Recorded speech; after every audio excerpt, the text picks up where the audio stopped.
සුබ දවසක් ඔයාලා හැමෝටම Cooking Buddies channel එකට ඔයාලව සාදරයෙන් පිළිගන්නවා. ඔන්න ඉතින් අද අපි බලමු කඩේ රැස්ටම කොහොමද මික්ස් රයිස් එකක් හදන්න කියලා. ඒක හරිම ලේසි. එහෙනම් අපි බලමුකෝ අපිට මේකට මොනවද අවශ්‍ය කරන්න කියලා.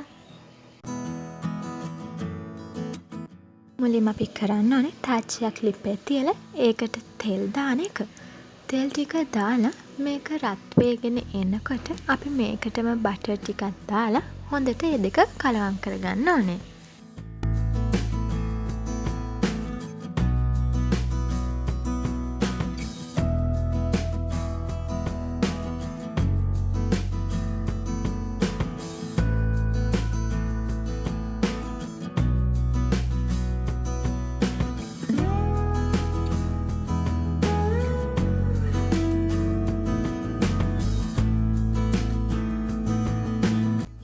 ඔන්න ඉතින් මේ දෙක හොඳට රත් වුණාට පස්සේ අපි ඒකටම අපි කලින් ලෑස්ති කරගත්ත ඉඟුරු සුදු ලුණු දාලා ටික වෙලාවක් හොඳට මේ විදිහට කලවම් කරගන්න ඕනේ.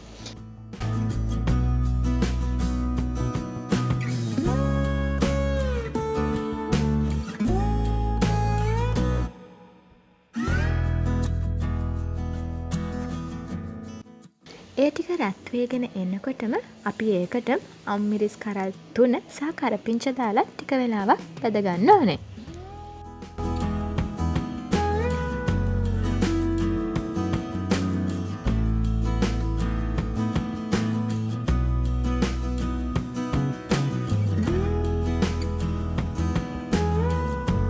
ටික වෙලාවක් ඒ ටික බැදෙනකොට අපි අපේ ලුණු ටිකත් මේකට දාලා ටික වෙලාවක් රන්වන් පාට වෙනකල් වගේ ටික වෙලාවක් බැද ගන්න.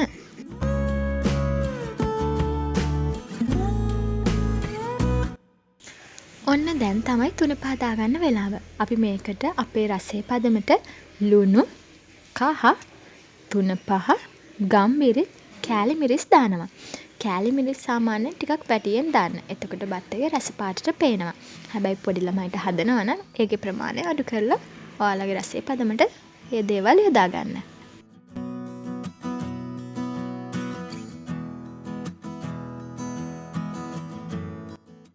ඔන්න ඊට පස්සේ කලින් ලෑස්ති කරගත්ත සොසේජස් ටිකත් අපි මේකට දාමු.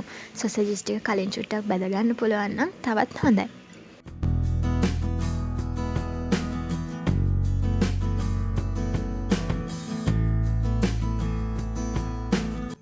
ටික වෙලාවකින් මේකට සෝස් ටිකත් එකතු කරලා හොඳින් මිශ්‍ර කරගන්න.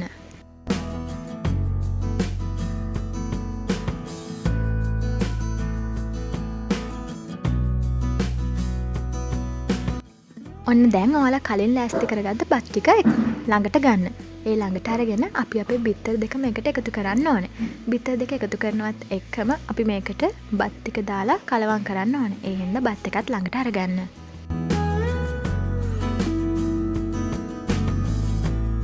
මේ දේවල් හොඳට මිශ්‍ර වුණාට පස්සේ අපි කරන්න ඕනේ බත් දාලා හොඳට මේ විදිහට කලවම් කරගන්න එක.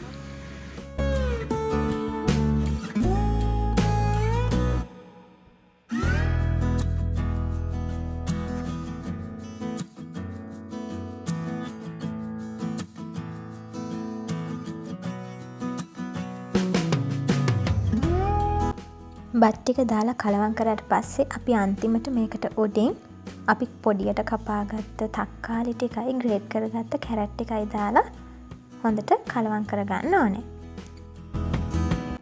ඔන්න ඉතින් කඩේ රසට අපි ගෙදරදීම මේ බත් එක හදාගන්නම් ඉවරයි. ඉතින් මේක බිත්තරයක් වගේ එකක් ඔම්ලට් හදාගෙන මේ විදිහට ඔයාලගේ අමුත්තන්ට උනත් රස ගන්නවන්න පුළුවන්. මේක හරිම රසයි. ඔයාලත් ගෙදරදීම මේක try කරන්නකෝ. එහෙනම් අපි ඉක්මනටම ආයෙත් හමු වෙමු.